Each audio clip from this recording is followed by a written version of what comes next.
Mike, you had a great shout the other day, to be fair, about what's going on now with Dana and the matchmaking and stuff. So tell us it again. Well, great shout. Does sound like me.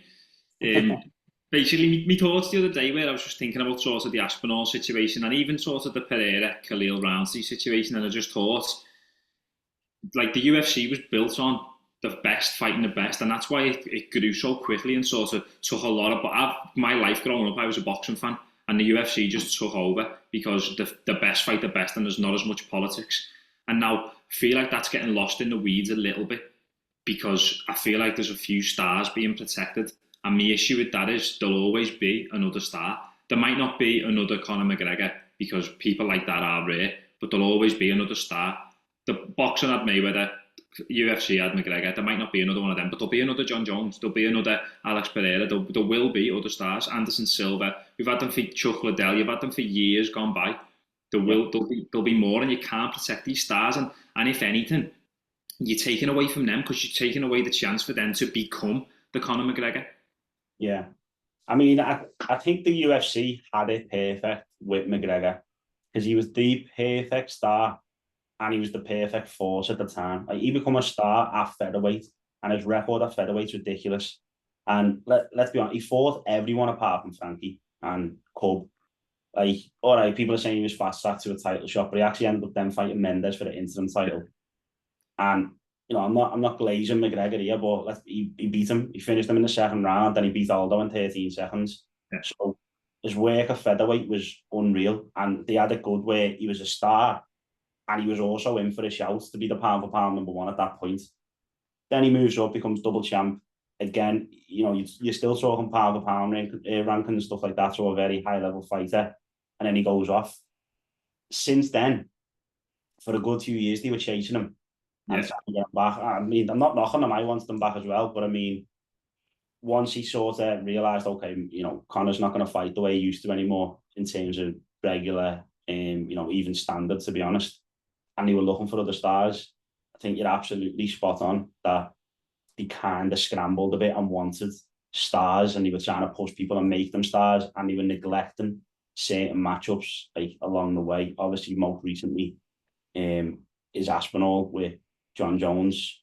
That for me, like, obviously we spoke about it amongst ourselves. We spoke about it on this podcast, but it doesn't take anything away from Jon Jones' star if he gets beat by Aspinall. That's what I can't understand with the matchmaking.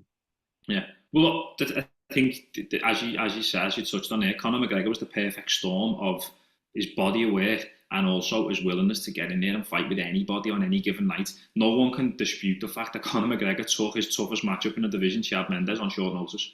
You can't dispute that fact. And now, I don't think for 1 second that if you offer Alex Pereira, Magomed Ankalaev, he says no. I don't think that at all. But I think Dana's the one saying no. And I personally, Jon Jones, I don't think is scared of Tom Aspinall. I think he would fight him. But I think he's not being made to. Yeah. I think Jon Jones is very, very intelligent. Yeah. He knows how to work the game, and he knows how to work the media. Yeah. And he is not saying anywhere that he will fight Tom Aspinall. He's hinting at retirement, but he's not saying anywhere that he won't fight Tom Aspinall either. Yeah. He's kind of playing the game with it. I think he knows the threat. And I don't think he's scared for 1 second. I just think he understands the challenge and he knows how to work it. But yeah, with Pereira, it is a bit of a strange one, like who he's fighting, what the situation is with how Khalil's got the title shot and coming off a failed drug test and all that stuff, and then the matching up Ankalaev as well. Yeah. Like, I don't know if it's necessarily Dana, but it's definitely someone that is making those fights and avoiding certain ones. Well, my thing on that fight is you love the sort of Tom Aspinall, Jon Jones, and I've been harping on about Pereira and how he needs to fight Ankalaev, and I don't think that that's an unfavourable matchup for Pereira. I do think it's a closer fight. It's a 50-50 fight. It's the closest in the division. But you see what Jan did to Ankalaev when he fought him with them leg kicks. Now Pereira's leg kicks are a lot stronger than Jan's. Yeah. I think it's a 50-50 fight, and I just want to see it because I think I really like Pereira, but I think providing Pereira wins that fight, his star grows. But if he wins the Khalil Roundtree fight, his star doesn't grow. And if he loses that fight, then you've lost the superstar.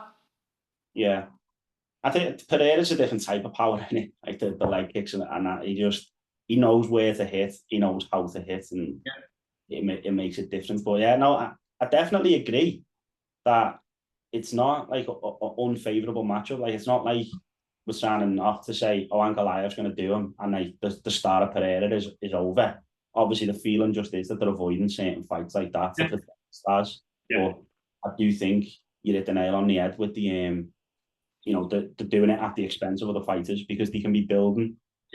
He's the best, and that was, who was it? Someone called it Game of Thrones, didn't he? They said the UFC is Game of Thrones. Anyone can die, anyone can get beat at any time. There's no rules, and nowadays it's not really the same.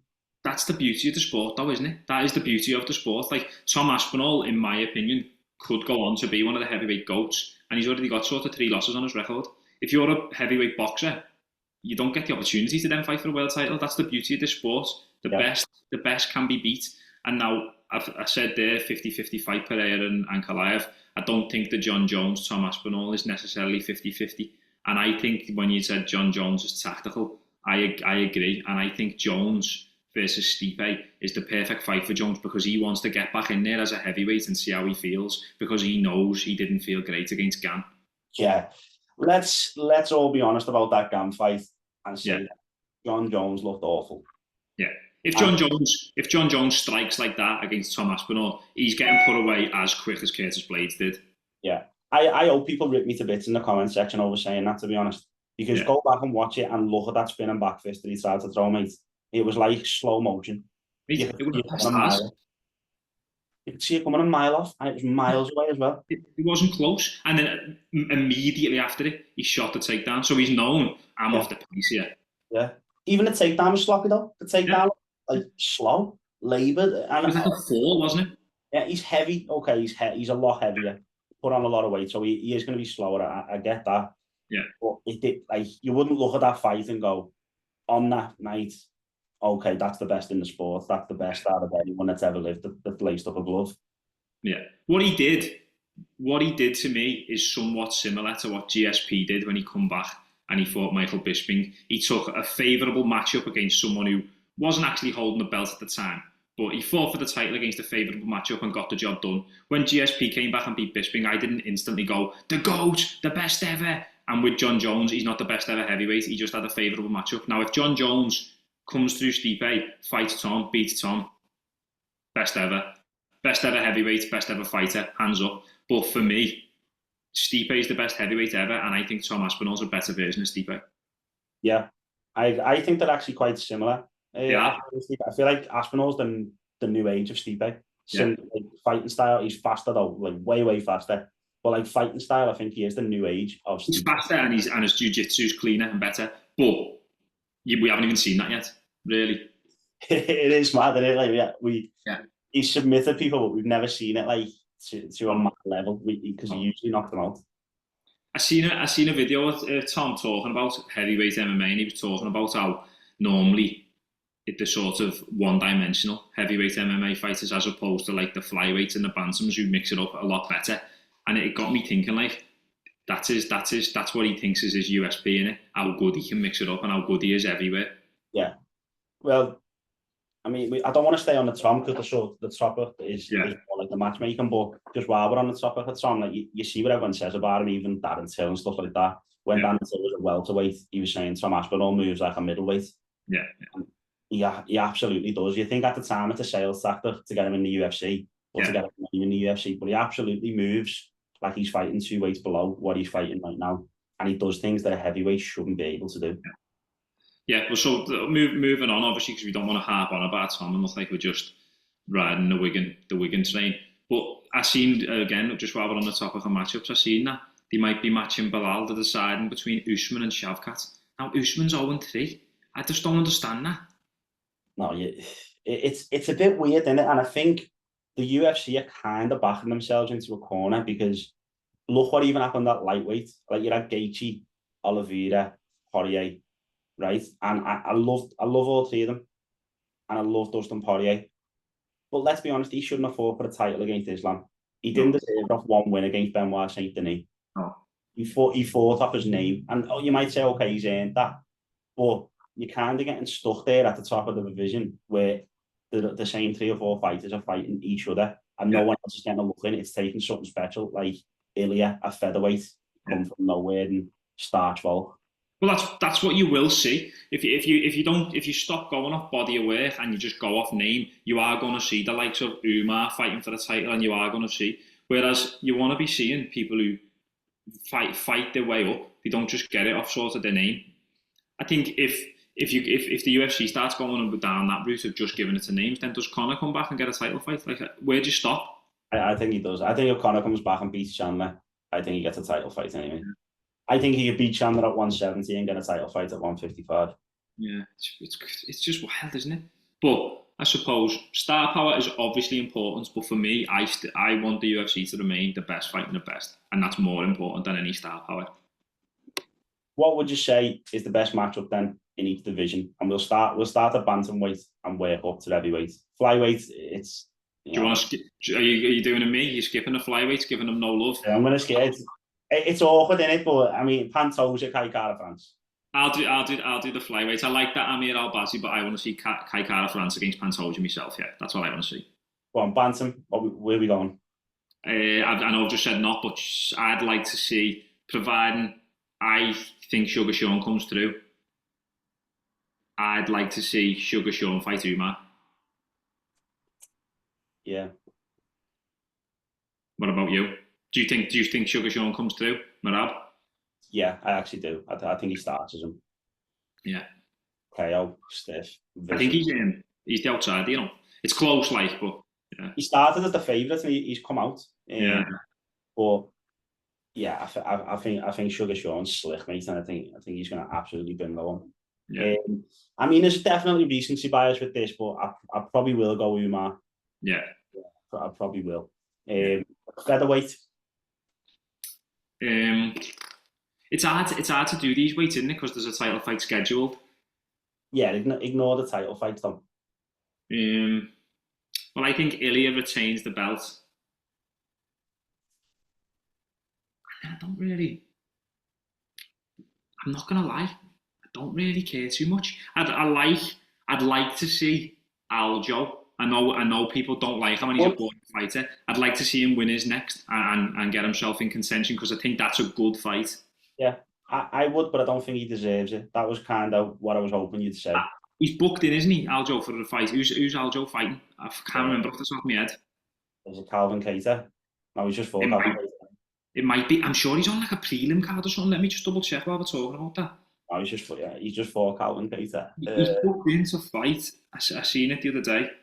To be honest, so at featherweight, I find it hard, and I know he got knocked out. I find it hard to look past Wolf because of his body of work at featherweight. That's who Aljo's fighting. I did see it on UFC 307. He's fighting that Movsar Evloev. Oh yeah, it's tough fight that, by the way. So either of them, whoever comes through that, I think will be Ilya next. Yeah. And then you move to lightweight. Yeah. Islam Arman should be the fight, and to be fair, it would have been the fight, but Islam's in, so we'll give them that. Yeah. At welterweight's a bit awkward, I think, because it's similar to, like, outside of Arman at lightweight, it gets a little bit complicated because you've got Gaethje, you've got Oliveira, and you've got Pereira, who've all fought for the title and lost, or Charles had it and lost it to Islam. So Charles and Islam probably would have been it, but other than that, it is quite tough. Welterweight is kind of similar because you've got Leon, who's just got beat by Bilal, who didn't do enough to get an immediate rematch for me. Yeah. You've got Usman, who got beat by Leon twice, and then you've got challengers. So it's kind of awkward. I agree with you on both weight divisions. I think lightweight and welterweight are kind of bottom heavy. I think between sort of 10 and 15 or 10 and 20, so the unranked 5 who are sort of sitting between 16 and 20 are dogs, real good fighters, and they're on a come up. And I think that's what you'll sort of see over the next year or so now. I think you'll see a changing of the guard. In the welterweight division, it's just Bilal Shavkat for me. Shavkat's champion in waiting, and I think he beats Bilal. I think he gets him out of there, dispatches of him. I think he wants to beat Bilal. Yeah, I think so. But then behind that, as you say, as we discussed, you've got sort of like Michael Morales fighting this weekend, who will hopefully move into the rankings with a win. You've got Carlos Prates coming up. They're exciting fighters. You've got Ian Gary, who's a bit further up the rankings. So that's I think the welterweight at the minute sort of a stacked division once you look past your Usmans and your Leons who are recently coming off losses. Yeah, but that's what I mean. So I hope they skip the Usman and Leon and stuff like that. Yeah. And then the other way for me, I've thought about it now after that. It has got to be Zikic against Strickland again, because Strickland had the belt. Okay, he didn't defend it. He literally lost it, but he's then beat somebody after it. Yeah, he's right there. It was a very, very close fight, by the way, when he lost it. So that kind of swayed into why I'm saying that as well. Okay, I'm going to disagree respectfully. Go on. I want to see Khamzat beat Whittaker and then fight for the belt. But that's star power, then, isn't it? That goes against your points. No, but I don't think it is. I think Khamzat is body of work. It's just it's been forgotten about. I think it's a different weight class, though. That's the thing for me with Khamzat. Yeah, I get that. But if he comes through Whittaker, he proves that he can mix it at that level. And I know I just said about star power, but Khamzat's got a little special place in my heart.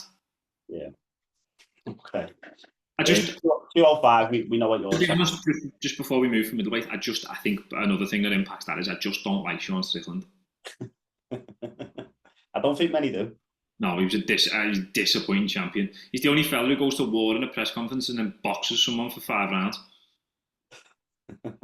Only boxing in Liverpool with a cauliflower ass. 205. You're going Ankalaev Pereira, aren't you? Yeah, I find it hard to disagree with that one. And then heavyweight, if you say anything other than Jones Aspinall, you're a nugget, mate. You don't belong to talk about him. My only issue with that is, 205 settled, Pereira versus Ankalaev done. Heavyweight, if Tom Aspinall beats Jon Jones and takes the belt, who does he fight next? He's beat them all. It is weird, isn't it? But like he said the other day, and I thought, there's no way that's right. He said, I've finished 6 out of the top 10. And I thought, nah, no chance. I don't know. And he has. Yeah. Because like, you kind of think it's Tom, like you think, Tom's got the interim belt and he's fighting who's who, but like I'm still thinking, there's still 2 or 3 challenges for him. And then you look and you go, nah, he beat him and he lost to him and he beat it. And it's like, wow. Out of interest, who is in the top 10 he hasn't beat? Cyril Gane? Cyril Gane is one which I would really love to see, to be honest, because I do think it's interesting. After the hole in Cyril Gane's game that you saw against John, you don't think Tom does the same thing? Yeah, absolutely. But I want to see them all. Okay. You know what I mean? But I do think it is an interesting fight, though, because there's always the factor of what if Cyril Gane keeps him at kickboxing range? Yeah, of course, yeah. What if Cyril Gane, Jairzinho Rosen strikes him? Yeah, you know what I mean? And it's heavyweight. If someone lands, like Tom's chin looked ridiculous, and to be fair, when you look, they don't land properly most of the time. But let's say someone does land on him, you can put him in the clip. Taito Ivasek could knock him out if he catches him with the right hand, and he's ranked what now, 14 or something. So it is different up there. Could we potentially get to a point where we have a heavyweight champion who laps the division?